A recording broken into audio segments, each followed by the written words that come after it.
Yeah. Just got all the legends. I mean, Rakim. What was that like? Man, I mean, I saw him perform. Like, I've been on so many tours. I've opened up so many concerts. I've seen so many shows, like in the U.S., Canada, wherever I was, and I can say that Rakim show was the craziest one I ever seen. Like, he was touring with Kid Capri. Yeah. And I mean, like, when he drops his tracks, like, you have Kid Capri, like, remixing in the background, he'll drop different beats while he's rapping. It was, like, phenomenal. People going crazy.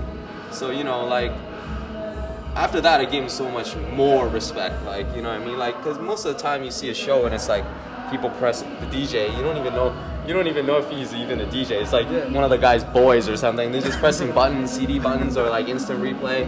And it's just real simple. Like, anyone could do that, right? But when you have, like, Kid Capri in the back and he's actually putting on a show with you, man, it was crazy to me. So, I mean, like, after that, we met up.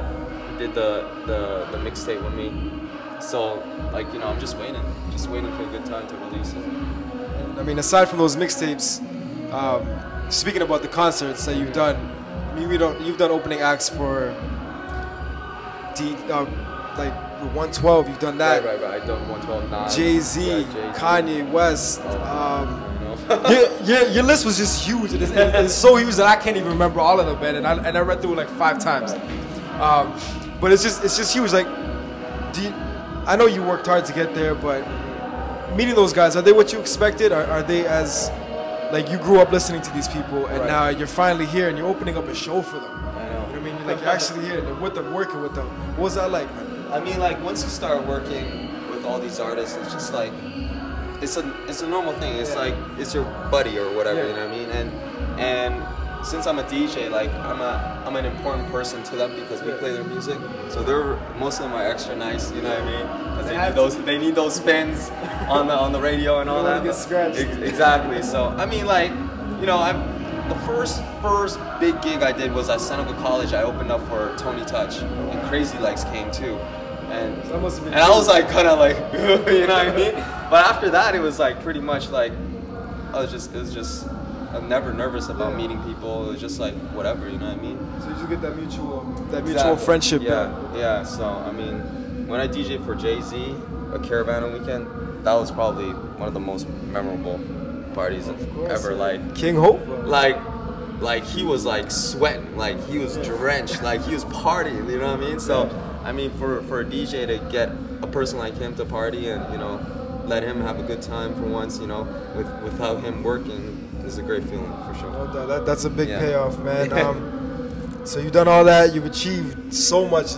2008 is here. Brand new year, kicking off. You mentioned you're moving to the U.S. in the summertime. Right. What else do you got planned for this year? I mean, I got the. I'm in Chicago and Houston next weekend. There's some big parties going on there. I'm with DJ Clue over there. The week after, I'm going right across Canada again. I haven't been doing that.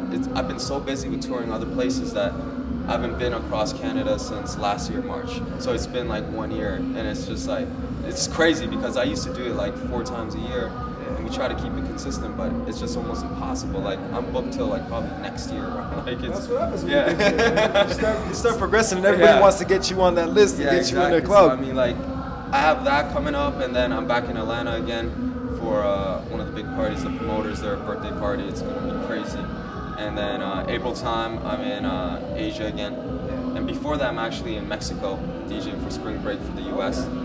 And yeah, and I'm hoping to get back to Europe right after that. And then probably after that, June, July, I'm planning to move to Atlanta and try to make it work in the US.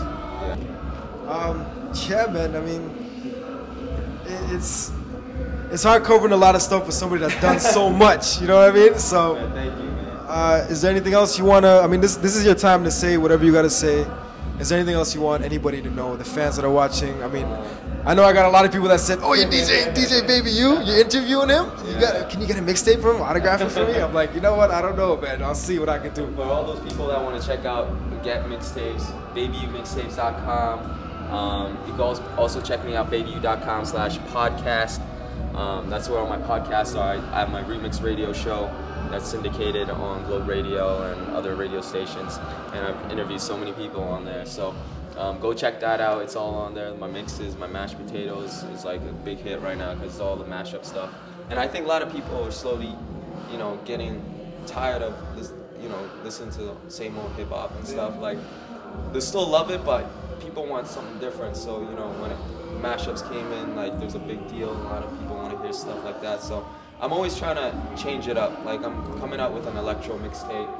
I'm coming out with an indie mixtape, like all like, you know, like Feist and like songs that you hear in the Apple Nano commercial and stuff like that. So, yeah, you know, like, I don't want to limit myself just with R&B hip hop. That's always gonna be my, you know, true love, and you know, I'll probably always be known as a R&B hip hop DJ. But you know, being a Canadian DJ, especially from Toronto, being from a, you know, seriously multicultural, you know, city, you know, we learn to like cover all the bases of like different genre of music. So, you know, I guess I was in a lucky position, you know what I'm saying? And especially traveling, like, you should see in Atlanta or like in Houston or even, like, it's crazy, and it's just like totally different. Like, I'll be in San Jose, San Francisco DJing, and I'm playing so much hyphy that people probably never heard of in their lives, you know what I mean? I'm playing Too Short songs and like other artists, you know what I mean? Like, people here probably never heard of it. And I'll be playing like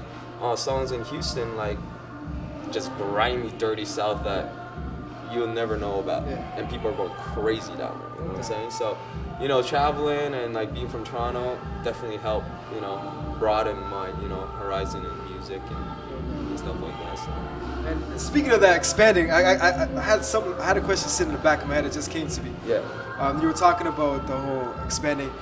I read somewhere that you're actually getting into producing now. Right. So what do you plan on taking out, or if you've done anything yet, or what do you plan on doing? Actually, yeah, I've had all the equipment for a long time, and it's been on the back burner all the time because I've been so busy with just traveling and just, you know, keeping up with all the radio shows and mixtape, and it's like it already takes so much of my time working on all that, so it leaves a little time for my production. So now this year I really want to, you know, step up that game and you know, try to come out, because I mean, like, I'm friends with so many artists and celebrities now, so I don't have the problem of me getting my music to them.